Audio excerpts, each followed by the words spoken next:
Olá, esse é o programa Sociedade Solidária, um fórum para o diálogo sobre os desafios do Brasil, uma iniciativa da LBV. Na edição de hoje nós falamos sobre educação, o tema que ocupa o topo das prioridades da população quando pensa no futuro. Entretanto, há uma série de dificuldades ainda para garantir a qualidade nesse acesso ao ensino no país e especialmente pensando na realidade daqueles em regiões mais vulneráveis, as regiões mais empobrecidas do país, onde os indicadores de educação são piores. Como fazer para que essas comunidades, essas famílias tenham condições de frequentar o ensino tão necessário para elas superarem a pobreza? Esse é o tema da nossa entrevista de hoje. Recebemos o representante do CENPEC, o Centro de Estudos e Pesquisas em Educação, Cultura e Ação Comunitária, novamente aqui no programa Sociedade Solidária, o professor Antônio Batista. Ele coordena o desenvolvimento de pesquisas dentro do CENPEC, vai compartilhar com a gente a sua experiência dentro desse assunto. Bom, primeiramente agradecemos em nome da LBV pelo senhor ter gentilmente aceito o nosso convite, estando aqui hoje para falar sobre esse tema tão importante. Seja sempre muito bem-vindo. Eu que agradeço, Daniel. O nosso convidado é doutor em Educação pela Universidade Federal de Minas Gerais, onde é professor na área de pós-graduação e tem pós-doutorado na Escola de Altos Estudos em Ciências Sociais em Paris.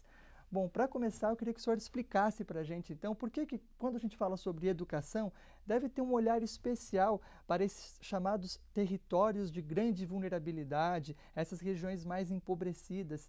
A educação não é a mesma para todos? Por que tem um olhar especial para essas áreas? Infelizmente, não. Infelizmente, é um grande ideal que a educação seja igual para todos, né? Não é, o princípio, por exemplo, da matrícula, né, é que as crianças sejam matriculadas no local perto de sua casa. Né? Então, isso praticamente em todo o país ocorre. Você vai, se matricula e um sistema informatizado designa a escola em que você vai ser matriculado de acordo com o seu local de moradia.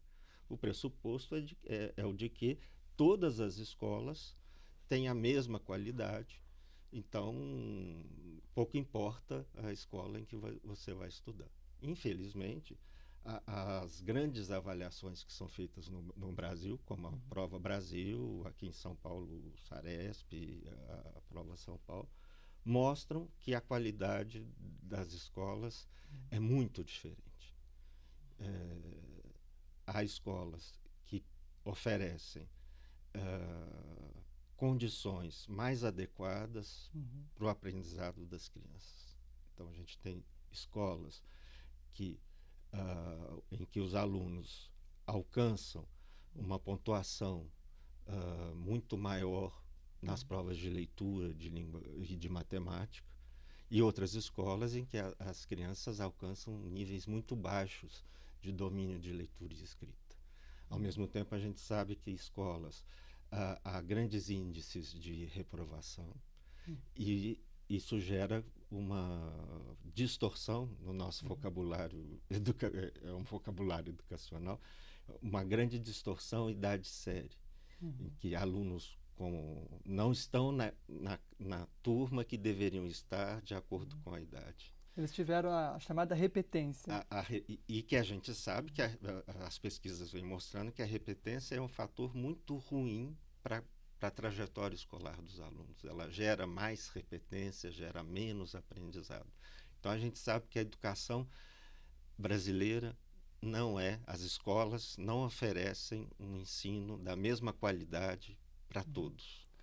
Agora, para poder resolver esse problema, para onde que nós devemos olhar? São as escolas que são diferentes, dependendo da região, por exemplo, onde elas se encontram, ou essa realidade social, por conta até da origem das crianças, dos jovens, do grau de escolaridade dos seus pais, essa realidade acaba interferindo também no desempenho que essas escolas apresentam?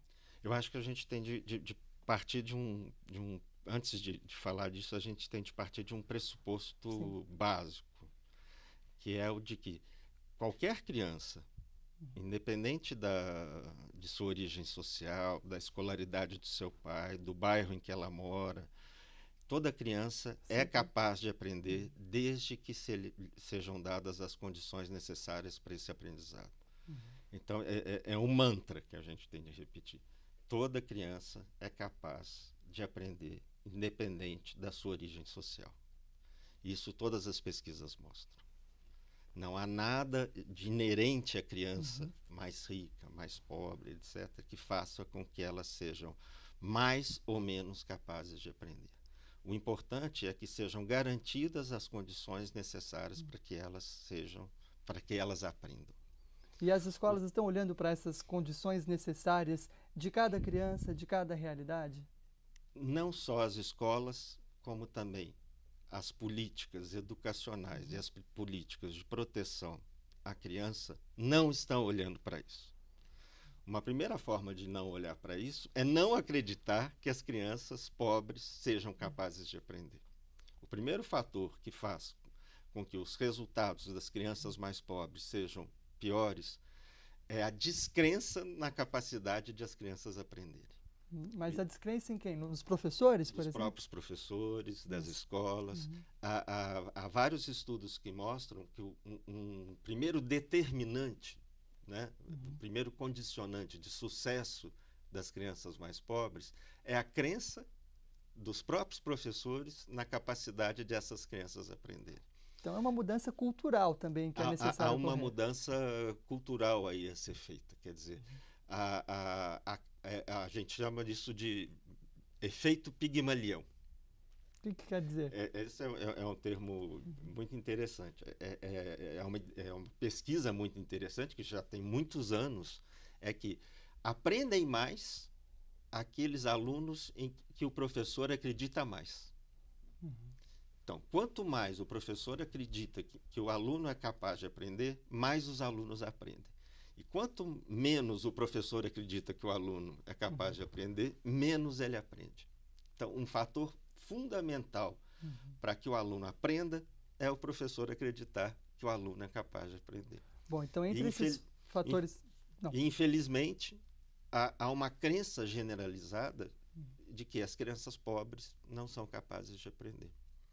E elas são capazes de aprender.